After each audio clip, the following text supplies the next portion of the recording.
Una battaglia legale, una sorta di class action sulle liste d'attesa. È un modulo per chiedere che le ASL venete rimborsino le spese sostenute rivolgendosi al privato anziché al pubblico, perché i tempi sono biblici.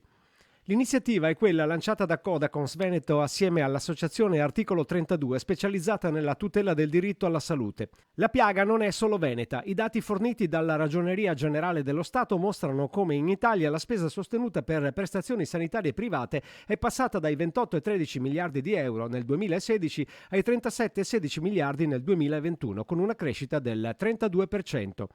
E chi non può permettersi di eseguire visite e interventi presso strutture private è costretto ad attendere i tempi infiniti della sanità pubblica, rischiando di veder peggiorare le proprie condizioni con ripercussioni anche gravi sul fronte della salute. In Veneto, dati Istat del 2021, quasi il 10% delle persone che avevano bisogno di visite specialistiche o esami ha dichiarato di aver rinunciato per problemi economici o legati alle difficoltà di accesso al servizio. Chi non può attendere mesi per gli esami è di fatto costretto a rivolgersi altrove.